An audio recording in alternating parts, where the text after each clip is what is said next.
Paul Leblond. Comme vous savez, j'ai présenté mon travail qui porte sur l'offre de travail chez les chauffeurs de taxi. Tout d'abord, j'ai été dirigé par Vincent Boucher et co-dirigé par Bernard Poutin ici.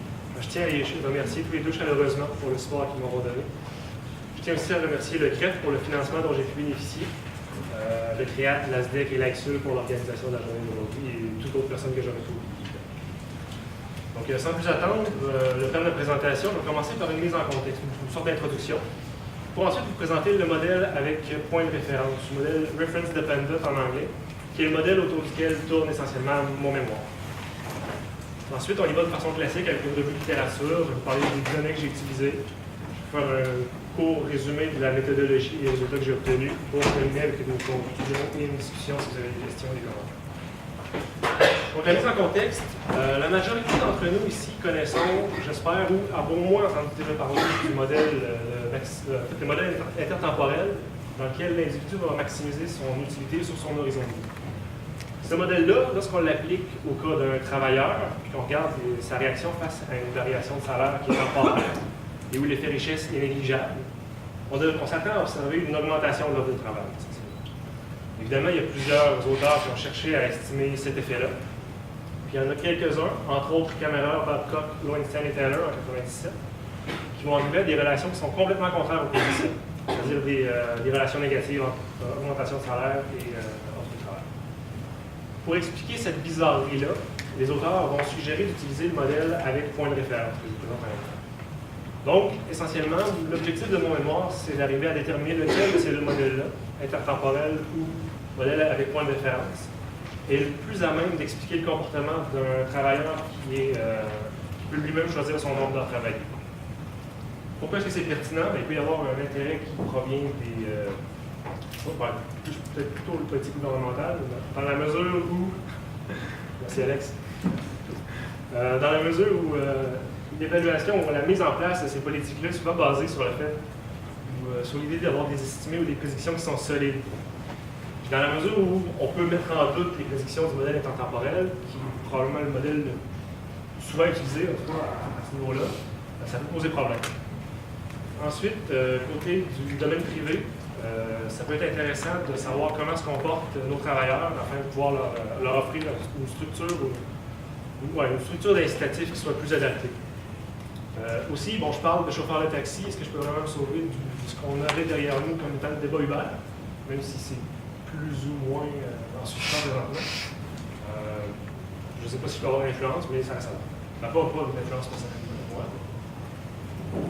En fait, l'idée, c'est de savoir que, avant de chercher à réglementer une industrie, ce serait bien de comprendre comment vont se comporter les gens qui la composent. C'est tout ce que je veux.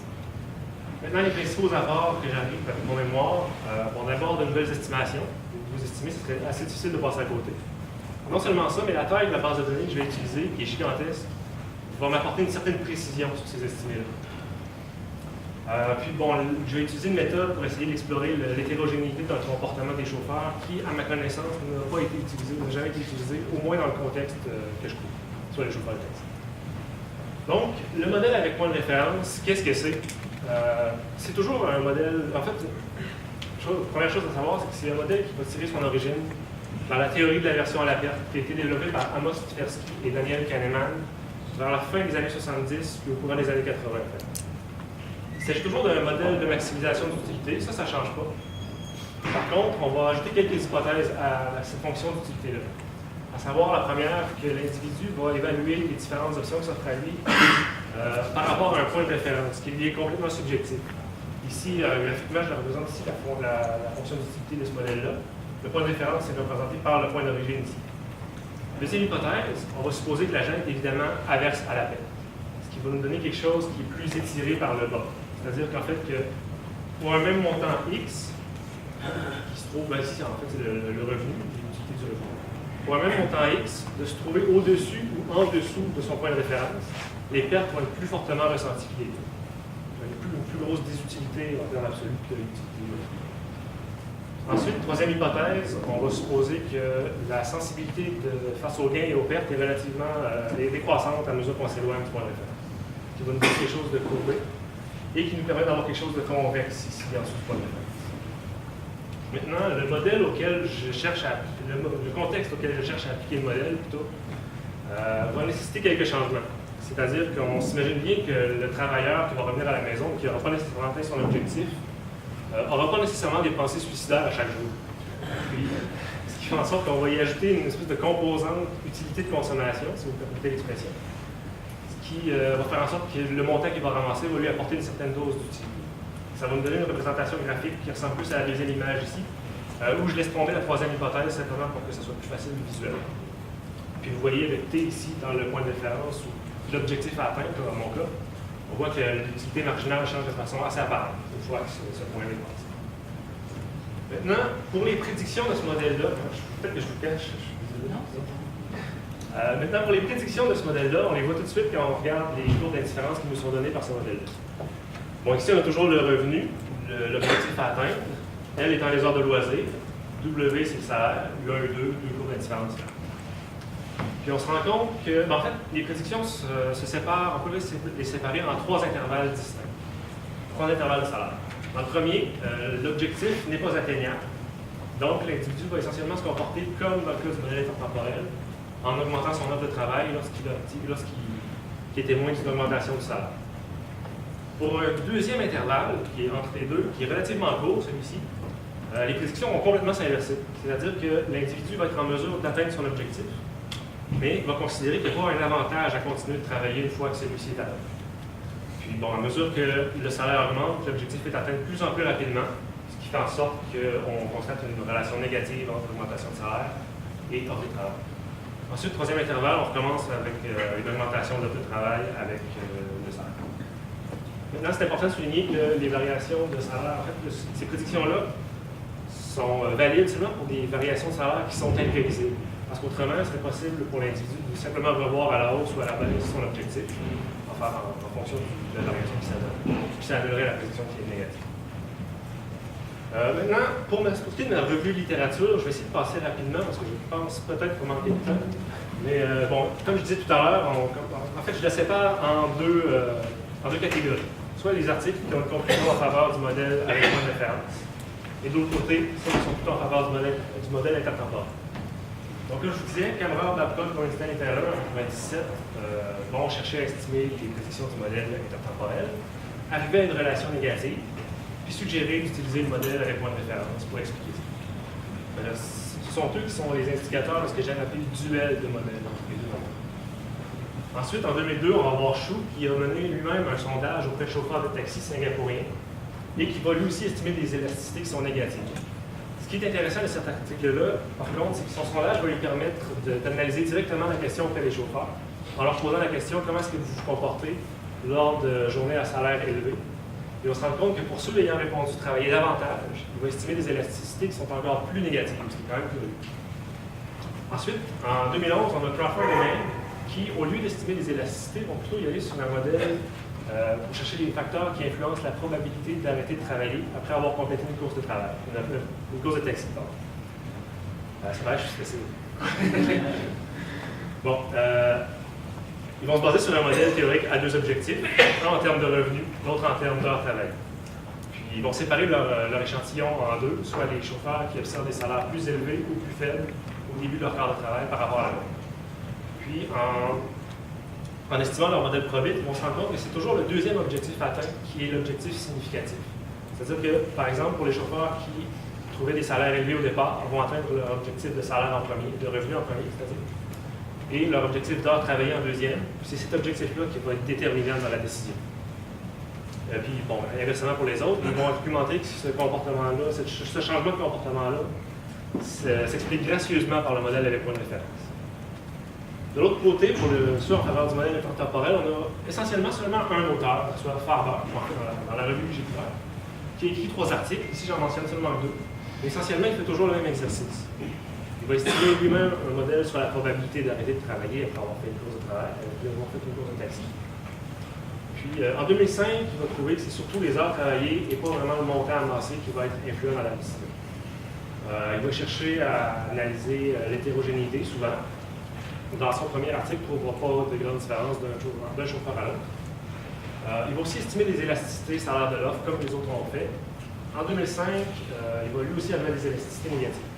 Donc, les conclusions contraires qu'il obtient selon la méthode qu'il utilise en 2005 vont le pousser à argumenter une importance de la méthode économétrique utilisée selon les résultats pour avoir les résultats qu'on obtient.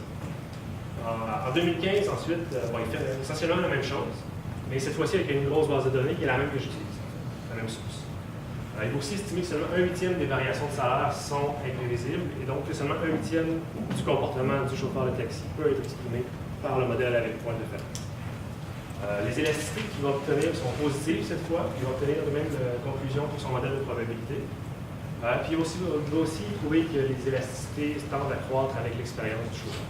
C'est-à-dire que plus le chauffeur a travaillé longtemps, plus il a l'expérience, plus il a tendance à se comporter comme un maximisateur de parfait.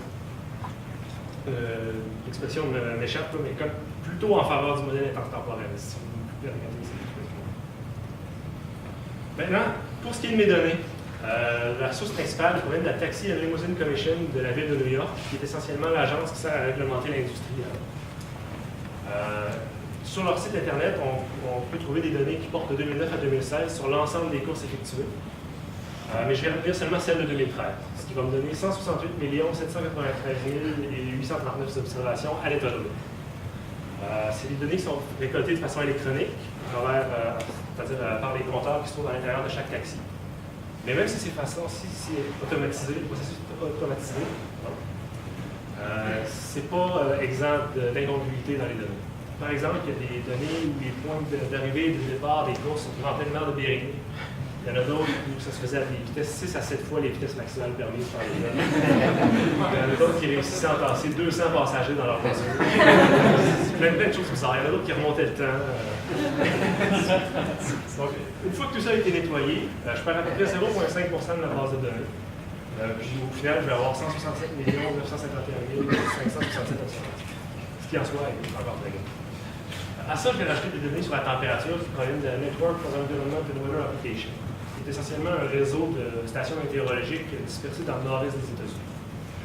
Je vais évidemment consulter la station de New York pour retenir la température les données sur la température, le taux de précipitation de pluie et la vitesse du vent. Ici, vous avez un résumé des données que j'utilise, avec différentes variables, lorsqu'elles sont exprimées sous forme où chaque observation représente une course. Et moyenne, minimum, valeur maximum. Nombre de passagers dans la course, le temps que la course a pris, la distance qui a été parcourue, le prix total et le prix de température. Puisque je vais chercher à estimer les élasticités salaires de l'offre, ça va me prendre des données sous forme de quart de travail. Comment est-ce que je définis le quart de travail? Simplement une période de travail qui est séparée par les deux autres, avant et après, par au moins 6 heures où il n'y a aucune course qui a été effectuée. Une fois que j'ai défini ça, je vais obtenir des données un sommaire qui ressemble à celui-ci. Vous avez encore la durée du quart de travail, le nombre de courses qui est effectué pendant le quart de travail, le nombre de passagers transportés, le temps total passé avec un client, la distance parcourue avec un client, le revenu total des courses et les données de température. Maintenant, pourquoi est-ce que je choisis d'utiliser des données qui portent sur l'industrie du taxi? Essentiellement, il faut savoir qu'un chauffeur va être soit propriétaire ou locataire de sa voiture. Dans le cas d'un locataire, l'entente qui est généralement établie, c'est que les frais vont être payés d'avance auprès du propriétaire. Il va évidemment payer son gaz. Ce qui fait que tout l'argent qu'il va faire pendant son quart de travail va lui revenir directement dans les poches. On s'attend, en fait, il se met un peu dans la même situation qu'une firme qui maximise son profit. Puis, en plus, il n'y a pas de boss derrière lui, ce qui fait qu'il peut déterminer lui-même son nombre d'heures qu'il veut travailler. Ce qui nous donne un contexte idéal pour tester le modèle de maximisation utilisé comme le modèle de comportement. Maintenant, il y a des défis qui sont liés à l'utilisation de grosses bases de données, notamment l'intensité des calculs. Des fois, ça me prenait des jours, voire des semaines avant d'avoir le résultat. Mais ça, en tant que tel, ce n'est pas tellement un problème. Il s'agit juste d'être patient. Le vrai problème provient de ce qu'on va appeler le problème de p-value. Essentiellement, à chaque fois qu'on cherche à faire un test statistique, tout va être significatif, mais vraiment significatif dans le Python. Pour remédier à ce problème-là, je vais suivre les recommandations de Lynn, Lucas et Shmueli 2013 et vous rapporter les intervalles de confiance à 95% plutôt que les effets estimés et le répartis. Ça, évidemment, ça ne sera pas affecté par la taille de mon échantillon, excepté peut-être dans la mesure où l'intervalle de confiance va avoir tendance à réduire un peu. Ça ne sera pas affecté autrement. Ça permet aussi d'avoir une meilleure idée de l'effet dans la mesure où on a l'intervalle à 95%. Ça facilite les comparaisons d'un article à l'autre, quand on fait une espèce de méta-analyse. On veut rassembler les résultats. Maintenant, pour la méthode et les résultats que j'ai utilisés, d'abord, comment est-ce que j'arrive à déterminer les grilles des deux modèles et le modèle le plus pertinent? Je commence simplement par regarder les réactions du marché face à la vie. Ici, parenthèse, toutes les, parce que c'est des semi-élasticités ici, mais que ce soit des semi-élasticités ou des élasticités que je vais rapporter, la traduction en pourcentage est déjà faite dans les tableaux au niveau des chiffres. Comme ça, ici, ça va s'interpréter comme 1 mm de plus supplémentaire va réduire la distance nécessaire pour faire une course de 0,46 par exemple, pour le chiffre ici. Donc, comment réagit le marché face à un épisode de mauvais temps? Pour la demande, c'est la première régression qui va nous l'indiquer, avec une relation négative entre la pluie et la distance par course effectuée. L'intuition ici, c'est qu'il y a un individu qui va avoir une distance à faire entre point A et point B qui est relativement courte. Il va avoir le choix entre deux options, soit la marche, évidemment, ou bien prendre un transport quelconque, puis d'autres taxis. Évidemment, lorsqu'il pleut, on s'attend à ce qu'il y ait plus de chances d'utiliser le transport quelconque.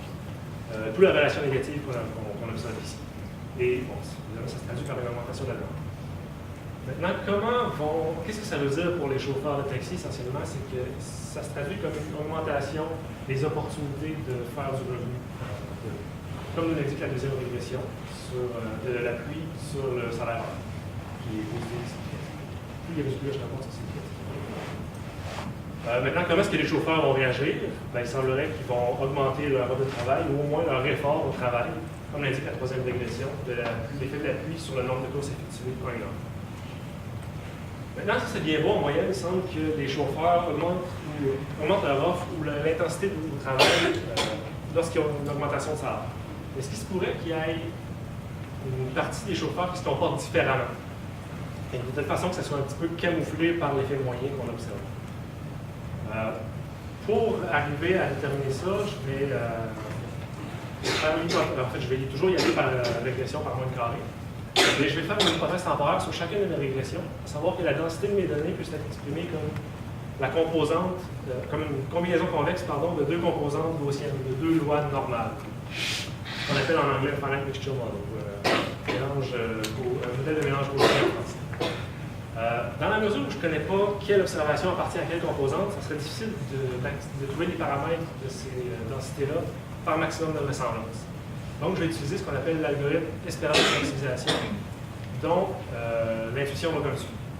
On commence par poser nos deux composantes, en fait, nos deux lois normales ici, qui sont représentées par les cercles rouges et bleus, à des valeurs complètement arbitraires, subjectives des valeurs de départ. L'important qu'elles soient différenciables en au moins un point. Ici, c'est deux moyennes différentes. Une fois qu'on a fait ça, on calcule pour chaque observation la probabilité qu'elle a d'appartenir à chacune des deux composantes.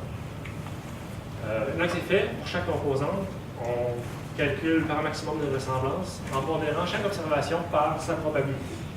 Ce qui va faire déplacer les deux lois pour s'adapter un peu plus à nos données. On fait ça de façon itérative, jusqu'à convergence, comme c'est représenté ici à la deuxième étape. Une fois que c'est fait, on a simplement à prendre nos paramètres et à faire ressortir les estimés qu'on cherche à obtenir. Maintenant, les résultats que j'ai obtenus pour ça sont présentés ici. J'ai été encore par trois régressions différentes. Les deux premières, puis essentiellement ce que ça nous dit en fait, c'est qu'on ne trouve pas de grands changements qualificatifs au niveau du comportement des chauffeurs. C'est-à-dire que pour ce qui est de l'intensité au travail et de la durée du corps de travail, il y a une partie des chauffeurs qui vont augmenter leur offre de travail, ou leur effort au travail, comme l'indique le groupe 1 et le groupe 1 ici. Petite parenthèse encore, le groupe 1, la première régression n'est pas nécessairement le même que la deuxième. C'est changé à chacune des régressions. Mais ça n'affecte pas vraiment nos conclusions. Donc, une partie qui va augmenter, tandis que l'autre, le groupe 2, ont les deux régressions, ne donnera pas des résultats qui sont significativement différents de zéro. Donc, les chauffeurs augmentent leur heure de travail, mais ça ne semble pas la diminuer au contraire des compétences. Ce qui est intéressant, c'est au niveau de la troisième régression ici, qui nous indique qu'il y a peut-être un effet de spécialisation qui ressort lorsqu'il pleut. C'est-à-dire qu'il va y avoir des chauffeurs qui vont augmenter leur distance par heure effectuée, tandis que les autres vont plutôt la diminuer. Une des hypothèses pour expliquer ça, enfin celle que je souligne dans mon mémoire, c'est qu'il va peut-être y avoir certains chauffeurs qui vont se spécialiser sur des courses qui sont à plus petite distance. Par exemple, rester dans le centre-ville pour faire des petites courses, puis en faire beaucoup. Tandis que d'autres vont plutôt faire de longues distances, par exemple entre le centre-ville et les aéroports, entre le centre-ville et les banlieues, par exemple. Mais encore une fois, on n'a pas d'argument en faveur du modèle avec l'enlevé. Troisième étape, puis je vois que je tire un peu sur mon temps, j'estime les élasticités salaires de l'offre, essentiellement, comme je voulais le faire au départ. Donc, je vais régresser la durée du corps de travail sur le salaire horaire. Par contre, le petit problème ici, c'est que la façon dont je définis le salaire horaire, soit le montant qui a été ramassé lors du corps de travail, divisé par le nombre d'heures travaillées, fait en sorte que mon régresseur principal, le salaire, est endogène, corrélé avec le terme d'erreur. Pour remédier à ça, évidemment, on utilise des méthodes de variables instrumentales, c'est ça. Et l'intuition, ce serait essentiellement d'estimer la partie de variabilité du régresseur endogène, du salaire, qui n'est pas corrélée avec le terme d'erreur. Pour faire ça, ça va nous prendre des variables qui sont, corrélées avec, évidemment, le salaire, mais qui ne sont pas corrélées avec le terme d'erreur. Les instruments, donc, ça va être la pluie et le vent. Bon, ici, vous avez des résultats, ce sont essentiellement des élasticités qui sont positives, selon 3 spécifications. Première, où je ne contrôle pour rien et je ne considère pas les effets fixes pour chaque chauffeur. Dans le deuxième, j'inclus des contrôles qui sont des contrôles, par exemple, le jour de la semaine, le mois de l'année, la période du jour, s'il y a des fêtes, c'est surtout le contrôle de temps. Puis dans la troisième, évidemment, je considère en plus les effets fixes pour chaque chauffeur. Donc, essentiellement, on trouve des élasticités qui se trouvent entre 40 et 60% à peu près. Maintenant, la dernière technique que j'ai utilisée, c'est d'essayer d'estimer les facteurs qui vont influencer la probabilité d'arrêter de travailler après avoir fait une course de travail, comme ça l'est fait avant. En particulier, je vais m'intéresser au montant qui a été accumulé pendant le corps de travail et au temps de la durée de travail jusqu'au point de décision pour le chauffeur. Pour faire ça, je vais utiliser un modèle Probit. Ça impose que je fais l'hypothèse de base, si on veut, sur le terme d'erreur qui suit une loi normale. Et ça implique aussi que les effets marginaux vont être donnés par cette expression-là ici, soit la loi normale centrale réduite évaluée à notre point d'intérêt, soit le paramètre bêta, et non pas simplement par bêta, comme ce serait le cas dans une régression par moins de carré ordinaire, normalement. Pour des raisons techniques, j'ai dû séparer mon estimation selon chaque mois, mais encore là, d'un mois à l'autre, les résultats sont qualitativement similaires. C'est-à-dire que l'effet marginal moyen pour chaque tranche de 100 accumulée lors du quart de travail va avoir une influence négative sur la probabilité d'arrêter de travailler, qui se trouve entre moins 0,24% et moins 1,6%. Puis pour ce qui est des heures de travail, évidemment, la relation va être positive, c'est-à-dire qu'il y a une espèce d'effet fatigue pour un effet marginal moyen qui se trouve entre 1,23 et 1,36% pour chaque heure supplémentaire. Donc, en somme, mes résultats tendent tous, en fait, vers le modèle intertemporel, ou en ce qui semble, ou vers les prédictions du modèle intertemporel, plutôt. Par contre, ça ne veut pas nécessairement dire qu'on puisse écarter du revers de la main le modèle avec point de référence. Comme j'ai dit plus tôt, l'intervalle de salaire dans lequel les prédictions sont négatives est relativement court, ce qui fait que ça peut être difficile de tomber à l'intérieur de cet intervalle-là. Puis peut-être que ça ne s'applique pas très bien non plus au contexte d'un chauffeur de taxi, mais dans d'autres cas, ça pourrait s'appliquer. Essentiellement, c'est ça. Si vous avez des questions, des commentaires, c'est pas la version définitive que je viens de vous présenter. Donc, je serais très heureux de pouvoir les prendre.